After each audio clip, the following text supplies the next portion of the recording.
What would drive a respected doctor, someone trusted to save lives, to commit a chilling crime that would land them behind bars for life? In this true crime documentary, we dive deep into the shocking stories of doctors who crossed the line, from premeditated murder to unspeakable acts, and the long road to life sentences. Stay tuned as we uncover the twists, the dark motives, and the investigations that left these professionals facing life behind bars. Welcome back to Fatal Verdict. In today's video, I'll take you through the chilling timeline of the lives of 5 female doctors whose criminal acts led them to life sentences. We'll start with Debora Green, whose deadly decision to set a fire changed her life forever. Then we'll explore Michelle Thier, a clinical psychologist who orchestrated a murder, followed by Amy Bishop, the Harvard-trained professor whose frustration led to a tragic rampage.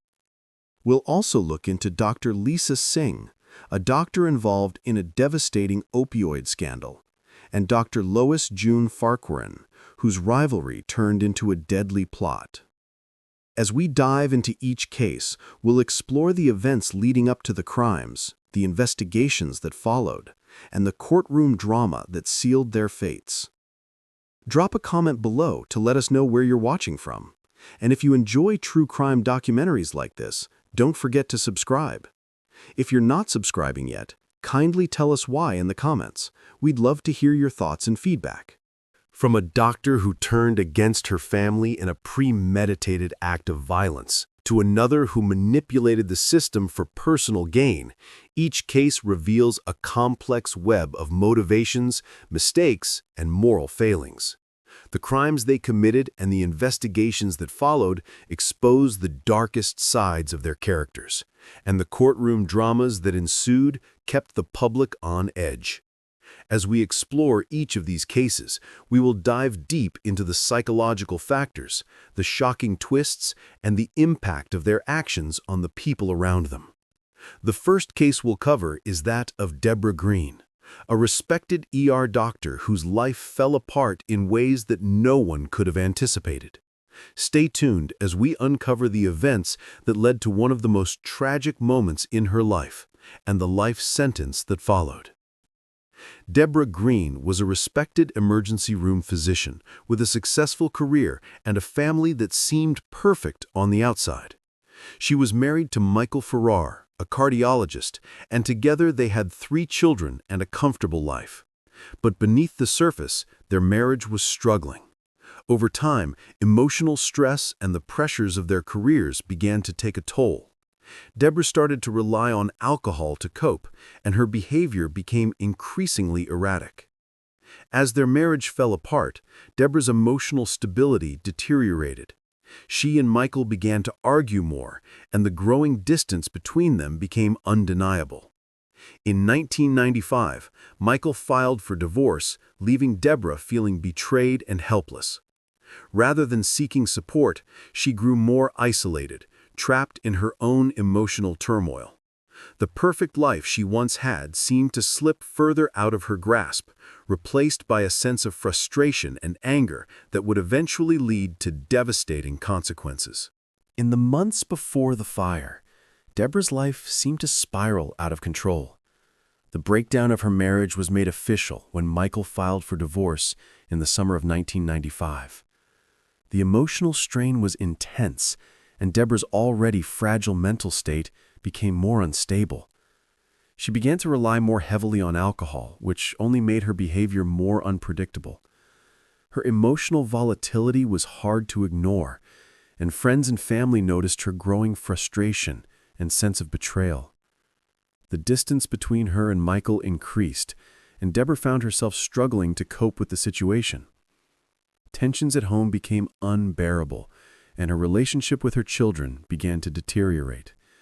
They witnessed her erratic actions and the emotional chaos that seemed to take over her life. In her fragile state, Debora's sense of control slipped away. Instead of seeking help or trying to rebuild her life, she focused on regaining some power, even if it meant making dangerous choices. These months marked the beginning of her descent into a much darker place, setting the stage for what was to come.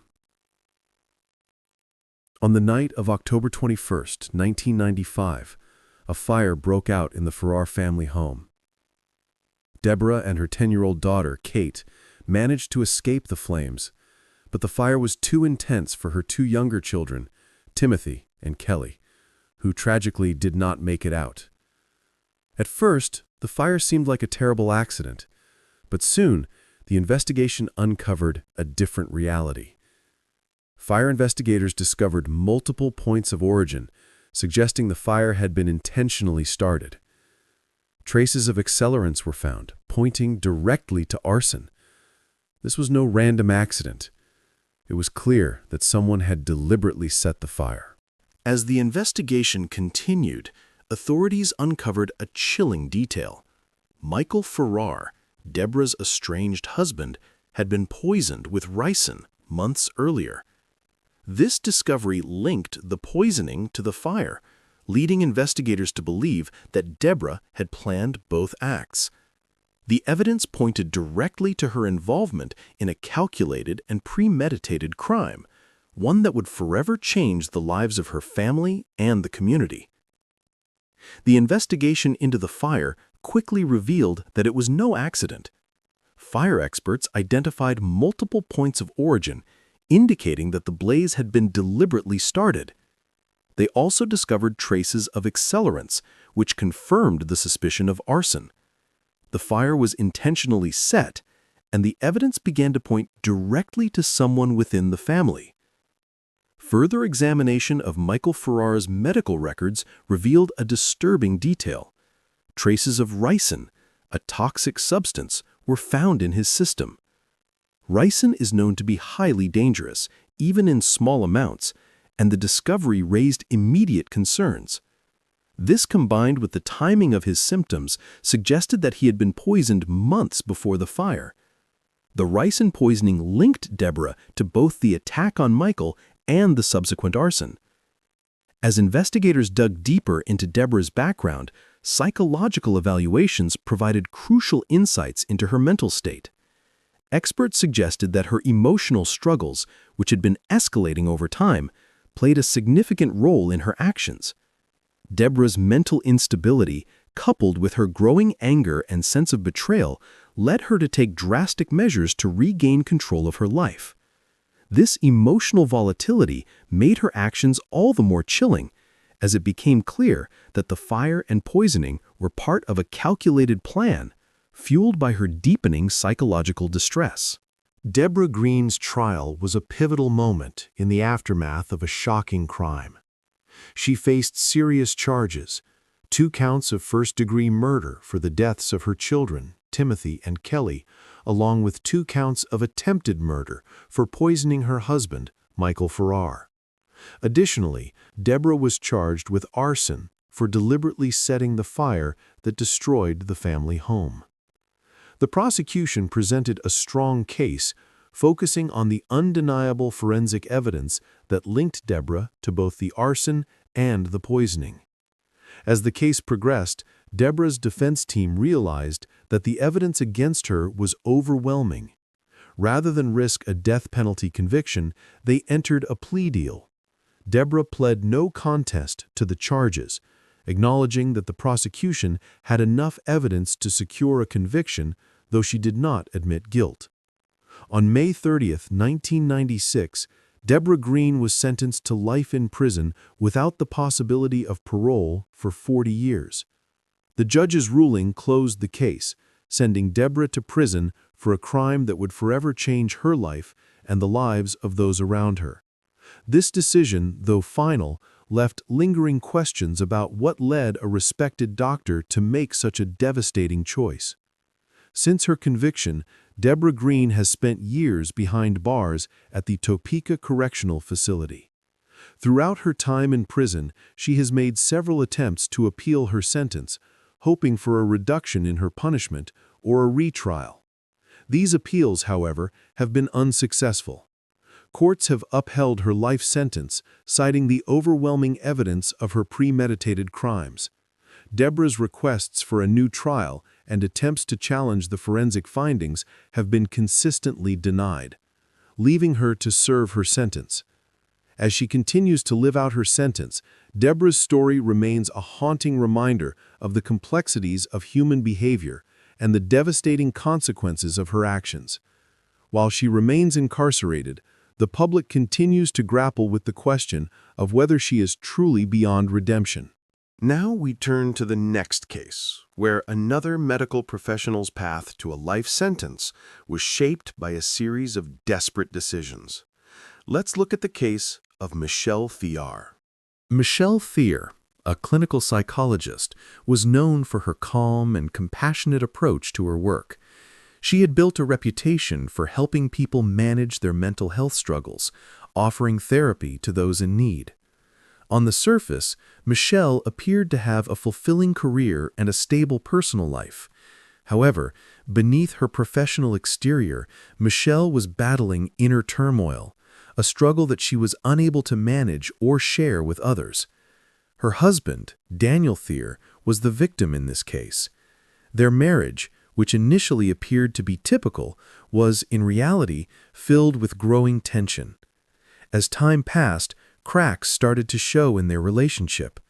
Michelle's emotional state began to deteriorate, and her dissatisfaction with both her marriage and her personal life grew more intense. Unbeknownst to those around her, Michelle's inability to cope with the breakdown of her relationship was leading her down a path that would ultimately result in a crime with life-changing consequences for both her and Daniel. In the months leading up to the crime, Michelle Thier's emotional state continued to deteriorate. Her relationship with Daniel became increasingly strained, marked by frequent arguments and unresolved tensions. Michelle, who had always been dedicated to her work, found herself becoming more distant, both from her husband and her colleagues. The pressures of her career, along with the growing issues in her marriage, weighed heavily on her. As the days passed, Michelle's sense of frustration and anger deepened, but she kept her feelings largely to herself. By the time the crime occurred, she had reached a breaking point, unable to manage the overwhelming emotions that were consuming her. On the night of the crime, Michelle Thier reached a breaking point. The tension in her marriage with Daniel had become unbearable, with constant arguments and emotional strain. Feeling overwhelmed and desperate, Michelle made a decision that would change everything. In a moment of extreme frustration, she chose to take action. Michelle's plan was subtle but calculated. She poisoned Daniel, using a substance that would have a slow, debilitating effect. As he began to feel the symptoms, Michelle tried to maintain her composure, pretending to be the concerned wife. But inside, the damage was already done. Daniel's condition worsened, and Michelle's actions soon became apparent. What began as a heated disagreement escalated into something far darker. As the investigation progressed, all evidence pointed back to Michelle. The details of that night revealed how far she was willing to go, driven by emotions she could no longer control. What had once seemed like a personal conflict between a couple had evolved into a crime that would forever alter both of their lives. The investigation into Michelle Thier began shortly after Daniel's health began to deteriorate. Initially, his symptoms were vague and attributed to an ordinary illness, but as his condition worsened, medical professionals became concerned. A toxicology report later revealed the presence of ricin, a highly potent toxin that causes severe internal damage. The discovery of ricin raised immediate red flags, leading authorities to suspect foul play. Forensic experts examined the couple's home, and traces of the toxin were found in several places, confirming that Michelle had likely used the substance to poison Daniel. As the investigation progressed, Michelle's behavior raised suspicions. When questioned, her reactions seemed unusually distant, and she struggled to explain Daniel's sudden illness. Psychological evaluations revealed that Michelle had been under intense emotional pressure, and some experts suggested that her mental state may have contributed to her actions. However, the evidence was clear. Michelle had both the means and the opportunity to poison her husband. The investigation continued to unfold, with each piece of evidence leading authorities closer to understanding the motive behind her drastic actions. The case was rapidly moving toward a conclusion that would reveal the full extent of Michelle's involvement in the crime. Michelle Thier's trial was a highly charged event, drawing attention due to the complexity of the case and the surprising twists that emerged. She was charged with poisoning her husband, Daniel, and attempted murder, with additional charges related to arson. The prosecution presented key forensic evidence, including traces of ricin found in Daniel's system, which linked Michelle to the poisoning. They also detailed her behavior leading up to the incident, portraying a woman who had grown increasingly unstable under the pressure of her personal struggles. Michelle's defense team argued that she had acted impulsively, under severe emotional distress, and that her mental state at the time of the crime had played a significant role in her actions. Despite these arguments, the prosecution countered by emphasizing Michelle's deliberate actions and the premeditated nature of the crime. The courtroom was filled with tension as the trial progressed, with both sides presenting their case. In the end, the jury found Michelle guilty, and she was sentenced to life in prison. The sentence marked the conclusion of a tragic case that raised questions about the boundaries of emotional distress and the extent to which personal struggles can influence one's actions. After her conviction, Michelle Thier served her sentence in prison, facing the reality of the crime she committed.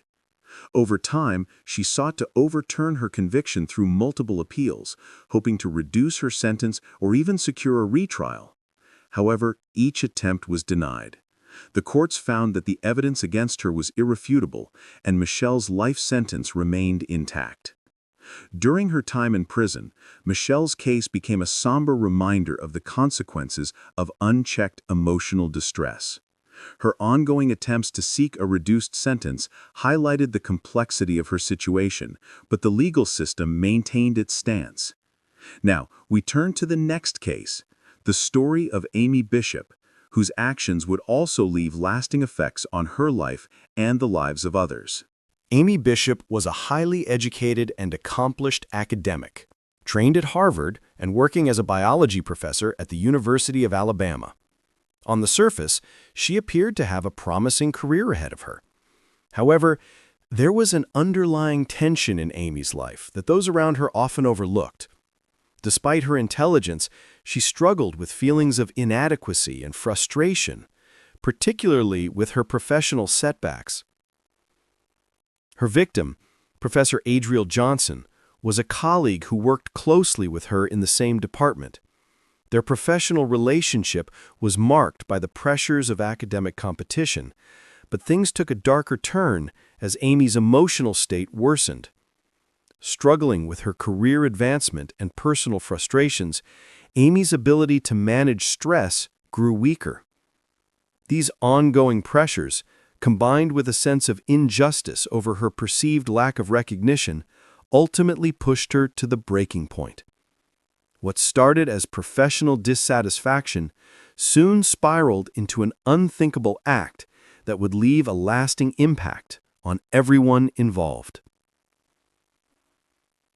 In the days leading up to the crime, Amy Bishop's mental state continued to unravel. Frustration over her stagnant career and the lack of recognition for her work grew more intense. Her professional struggles, combined with personal dissatisfaction, began to dominate her thoughts. At work, tensions were rising, and her relationships with colleagues became strained. Amy's behavior became increasingly erratic as she withdrew from those around her. Her sense of injustice, feeling overlooked and misunderstood, seemed to deepen, adding to her emotional instability. The pressure continued to build, leading Amy to feel cornered, ultimately pushing her to an irreversible decision. As we reflect on the psychological factors that drove Amy Bishop to her breaking point, it's important to consider how similar emotional and mental struggles have led to some of the most controversial executions in history. One such case is that of Gary Graham, a man who was convicted of murder in Texas and later executed, despite questions surrounding the fairness of his trial. His case sparked widespread debate about the application of the death penalty, especially when mental health and the possibility of wrongful convictions are taken into account. As the criminal justice system continues to evolve, cases like Gary's remind us of the complex, often controversial decisions surrounding capital punishment. On February 12, 2010, the tension in Amy Bishop's life culminated in an act of violence that shocked the community. As a professor at the University of Alabama, she had been struggling with career frustrations, particularly regarding her tenure application. During a faculty meeting, these mounting pressures became too much for Amy to bear. In a moment of rage, she pulled out a handgun and opened fire on her colleagues. The attack resulted in 3 deaths and several injuries. Those present were stunned by Amy's calm demeanor as she carried out the shooting. She appeared collected and methodical, with no signs of panic. After the shooting, Amy fled the scene but was quickly apprehended by authorities. The crime left many questioning how a person, who had once been a respected academic, could commit such an unthinkable act. Investigators later discovered that her emotional and mental struggles had been escalating for years. Amy's sense of being overlooked and misunderstood, coupled with unresolved personal issues, ultimately led to a violent explosion of frustration, changing her life and the lives of many others forever.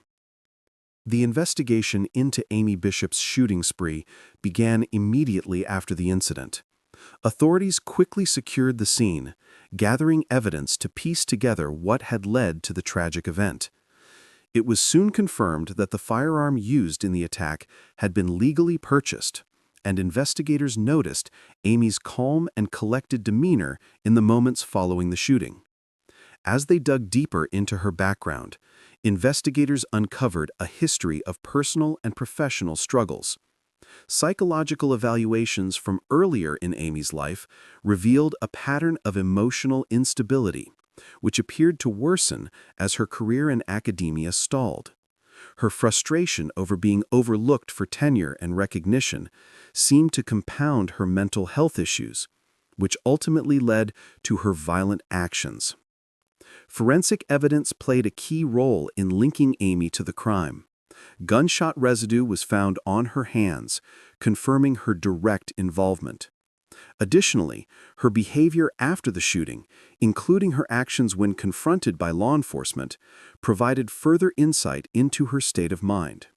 She remained calm, almost distant during her arrest, giving the impression that she had already processed the aftermath of her actions. The investigation raised unsettling questions about Amy's state of mind and what had driven her to such an extreme act. As the case progressed, it became clear that the pressure of professional setbacks and her mental health struggles were significant factors in the tragic outcome. The investigation would set the stage for the courtroom drama to follow, as Amy's motivations and her mental health were explored in greater detail. The trial of Amy Bishop unfolded as a significant legal event, with both the prosecution and defense presenting compelling arguments. She faced multiple charges, including the murder of 3 colleagues and the attempted murder of others. The prosecution emphasized the deliberate nature of her actions, pointing to evidence of premeditation, including the purchase of the firearm and the clear planning behind the shooting.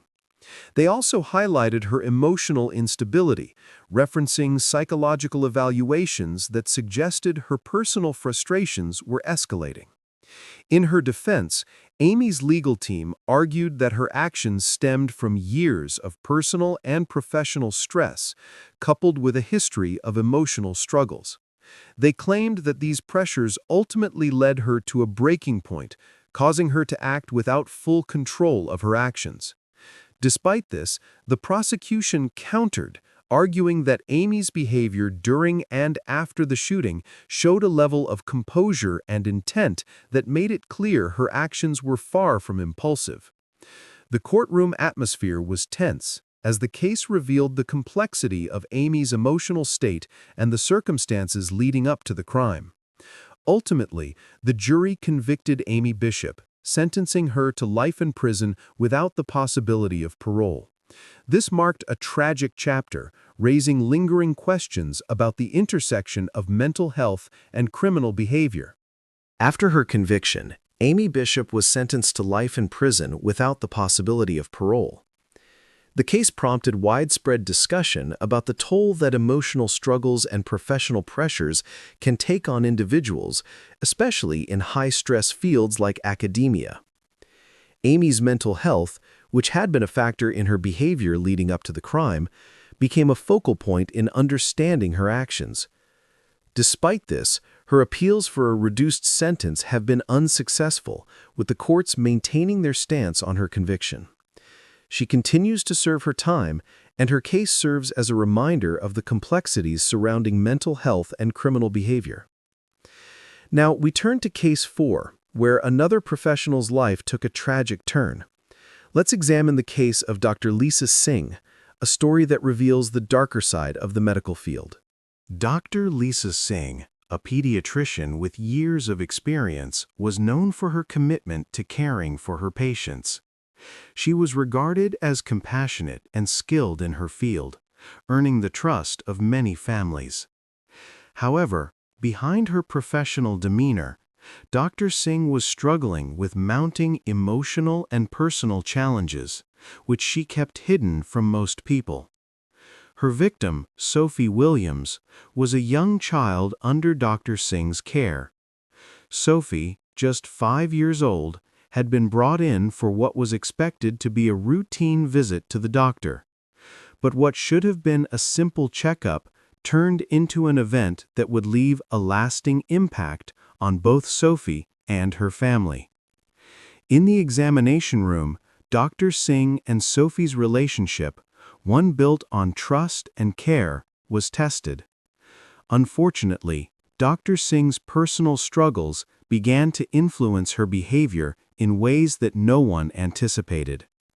The incident would soon unfold, forever changing the course of both their lives.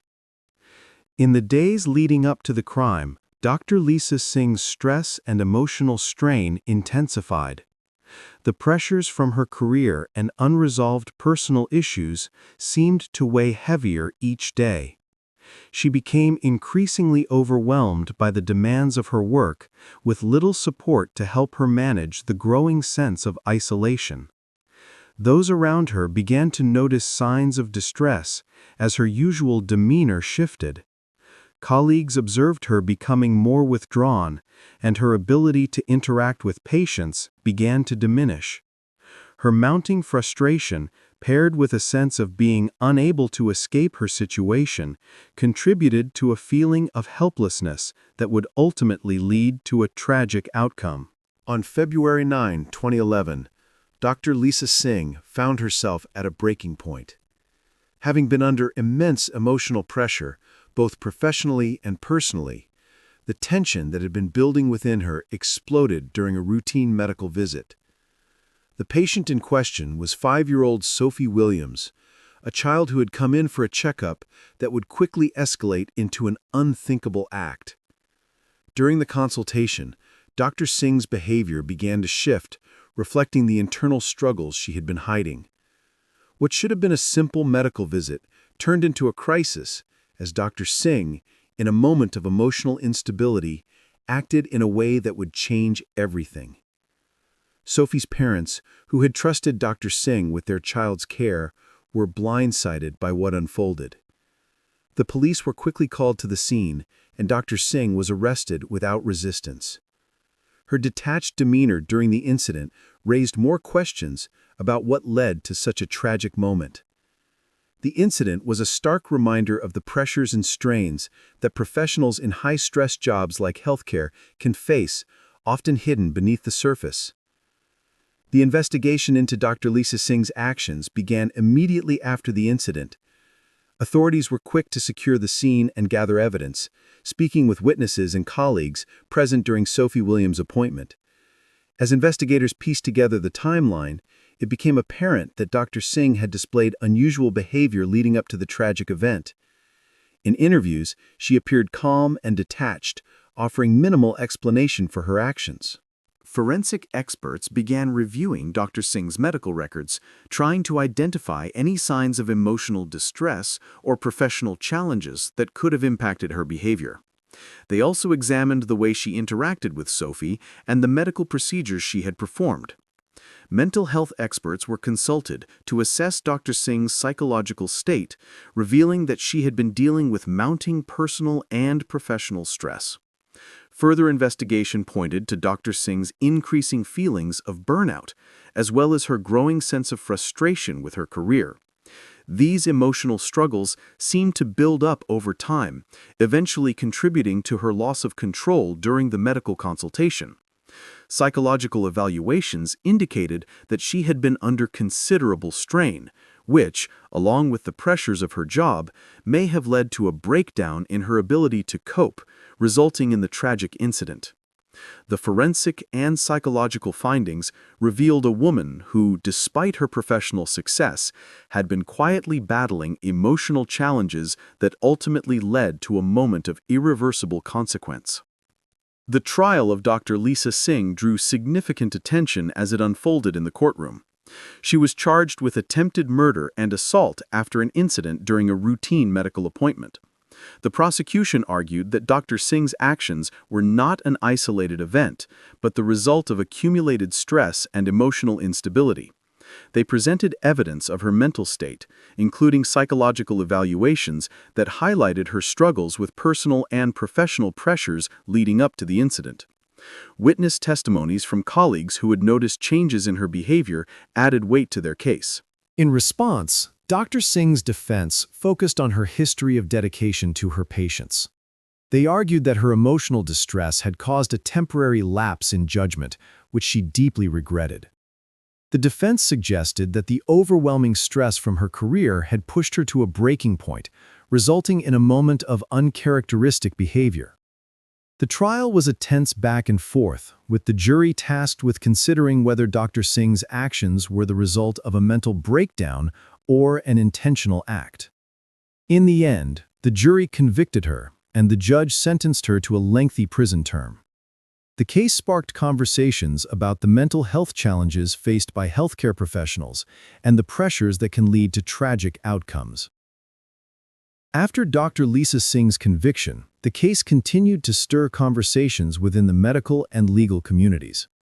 Serving a lengthy sentence, Dr. Tseng became a symbol of the mental health challenges healthcare professionals face under immense stress. Despite her defense's claims of emotional distress, she remains in prison, having exhausted all avenues of appeal. Her case raised awareness of the mental health struggles faced by those in high-stress professions and sparked initiatives for better support systems. Dr. Tseng's conviction and the subsequent discussions about mental health within healthcare emphasize the importance of addressing personal well-being in professional environments. Now we turn to Case 5, a case involving another doctor whose actions would have a significant impact. Let's take a closer look at the story of Dr. Lois June Farquharson. Dr. Lois June Farquharson, an experienced and respected obstetrician-gynecologist, was well known for her expertise in women's health. Throughout her career, she earned the trust of countless patients who valued her thoroughness and professional demeanor. But beneath her well-maintained facade, Dr. Farquharson was struggling with mounting personal challenges that few knew about. Emily Dawson, a 31-year-old first-time mother, came to Dr. Farquharson for routine prenatal care, excited about the arrival of her child. Emily was healthy, and everything seemed to be progressing normally in her pregnancy. However, what should have been a straightforward experience would soon take a dark turn. The trust Emily had in Dr. Farquharson as her healthcare provider was put to the test when an unfortunate series of events unfolded. Dr. Farquharson's personal struggles began to influence her actions, with devastating consequences for Emily and her family. The case would raise difficult questions about the pressures healthcare professionals face, especially when personal issues begin to interfere with their professional lives. In the days leading up to the tragic incident, Dr. Lois June Farquharson was visibly struggling. The weight of personal turmoil and professional pressures had started to take its toll. Her emotional state was fragile, and she found it increasingly difficult to manage the stresses of her demanding career. This pressure began to affect her interactions with patients, including Emily Dawson, who had come to her for routine prenatal care. Dr. Farquharson had been withdrawing from her colleagues, and her performance in the clinic began to falter. Despite these warning signs, she continued to see patients, unaware that the culmination of her emotional distress would soon spiral into a devastating event. On the day of the incident, Dr. Lois June Farquharson, an established obstetrician-gynecologist, was visibly struggling with mounting personal stress. During a routine prenatal checkup with 31-year-old Emily Dawson, Dr. Farquharson's behavior became noticeably erratic. What should have been a normal consultation soon became tense.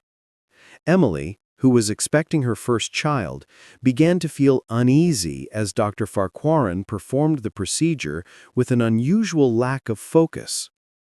Emily, despite her growing discomfort, remained quiet, trusting that Dr. Farquharson's experience would guide her through the appointment. However, it was clear to Emily that something was wrong, and she began to sense the doctor's agitation. The appointment ended, but the experience left Emily shaken. A few days later, Emily sought a second opinion after feeling persistent discomfort, leading to the discovery of errors in Dr. Farquharson's treatment. Investigations later revealed that the doctor's personal struggles had severely affected her professional conduct, raising serious questions about the pressures healthcare providers face. The case served as a chilling reminder of the human side of medicine and the toll it can take on those who care for others. After the incident involving Dr. Lois June Farquharson, a thorough investigation was launched to uncover the truth. Emily Dawson's decision to seek a second opinion after her appointment triggered the process. Medical experts reviewed the details of her treatment and quickly recognized that Dr. Farquharson's actions were far from normal. Emily's growing discomfort and the errors during the procedure led to mounting concerns. Investigators began to examine Dr. Farquharson's recent history, finding that she had been struggling with emotional and personal issues. She had shown signs of stress and fatigue, which colleagues had noticed in the weeks leading up to the incident. These signs were often dismissed as minor issues, but in hindsight, they were pivotal in understanding her lapse in judgment. Forensic evaluations of her medical records revealed a pattern of mistakes that had gone largely unnoticed in the past. Dr. Farquharson's mental health became a central focus, with experts confirming that the combination of personal struggles and professional pressure had led to significant emotional strain.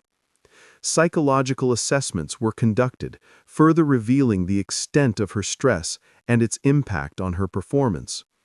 The investigation not only shed light on Dr. Farquharson's struggles, but also raised important questions about the support systems available for healthcare professionals under pressure. The case became a sobering reminder of the complex balance between professional responsibility and personal well-being in high-stress careers. Dr. Lois June Farquharson's trial unfolded with intense public attention, as the stakes were high. Facing charges of medical malpractice, negligence, and endangerment, the prosecution painted a troubling picture of a healthcare professional who, under significant personal and professional stress, had failed in her duty to protect her patient. They argued that Dr. Farquharson's declining emotional state contributed to the lapse in judgment that led to her patient's tragic outcome. In the courtroom, experts testified to the pressure Dr. Farquharson had been under. It was revealed that her mental health had been deteriorating, a factor that significantly impacted her ability to perform her job effectively. The defense, however, argued that the errors were not intentional, instead claiming that the overwhelming personal circumstances she faced affected her capacity to make rational decisions. The courtroom became a battleground for conflicting narratives, with the defense striving to show that Dr. Farquharson was a victim of stress and burnout. Ultimately, Dr. Farquharson pled guilty to a reduced charge, acknowledging that her emotional state had impaired her ability to care for her patient. The court sentenced her to probation, alongside mandatory psychiatric treatment. The case highlighted the significant role mental health plays in professional settings, especially in high-stress fields like healthcare. It sparked discussions on the need for better support systems for healthcare professionals to help prevent similar tragedies in the future. Since her conviction, Dr. Lois June Farquharson has faced the lasting consequences of her actions. While her legal team attempted to appeal the verdict, the court upheld her sentence, which included probation and mandatory psychiatric treatment. Farquharson has expressed remorse for the impact of her behavior and the harm caused, though the case has prompted ongoing discussions about the mental health struggles experienced by professionals in high-pressure environments. As she continues to navigate life under the conditions of her sentence, this case has fueled wider conversations about the importance of mental health support in the healthcare industry. Farquharson's situation remains a point of reflection for those in similar high-stress fields, underscoring the need for better psychological care for workers. In examining the cases of Deborah Green, Michelle Thayer, Amy Bishop, and Dr. Lois June Farquharson, we see a disturbing pattern unfold. Highly educated professionals who should be entrusted with the well-being of others, committing crimes that shatter not only the lives of their victims, but also their own. These cases serve as stark reminders that no one, regardless of their credentials or societal status, is immune to the pressures and struggles that can push them down dark paths. From the calculated fire set by Deborah Green to Michelle Thayer's tragic act of violence, from the deeply unsettling actions of Amy Bishop to the complex mental health struggles of Dr. Farquharson, the human mind's capacity for rationalization and the breaking points it can endure are revealed. Each story sheds light on the hidden vulnerabilities of those we might consider high-functioning individuals. These professionals, despite their training, fell victim to personal battles that spiraled out of control. While we may view them through the lens of their professions, we are reminded that they too are human, flawed, and, at times, fragile. The broader moral question we must confront is, what drives individuals to commit such heinous acts despite their apparent stability? Is it the pressure of societal expectations, the weight of personal failure, or something deeper within the psyche? These cases do not provide easy answers, but they highlight the often overlooked need for mental health support, particularly among high-stress professions. The moral lesson here is clear. Understanding and addressing the emotional and psychological toll of one's personal life and professional responsibilities is crucial in preventing such tragedies from unfolding. In the end, these stories aren't just about crime. They are about the consequences of unaddressed mental health struggles, the silent battles fought behind closed doors, and the devastating fallout when those battles turn deadly. The question remains, how can society better support individuals who carry the weight of these unspoken burdens before they reach a breaking point? It's hard not to wonder, are we, as a society, setting up professionals for failure? We idolize highly educated people like doctors and scientists, yet expect them to be flawless and immune to human weaknesses. When they snap, when they commit heinous acts, should we blame them entirely? Or does the pressure we place on them play a role? We push them to be perfect, then act shocked when they break. So here's the question. Are we enabling these crimes by glorifying success at the expense of mental health? Or are we just too afraid to admit that the system is broken? Thanks for sticking with us till the end of this story. If you found this one compelling, wait until you see what's next. It's just as captivating, if not more, and you won't want to miss it. Click on the image on your screen now to dive right into the next chapter. Trust me, you won't regret it.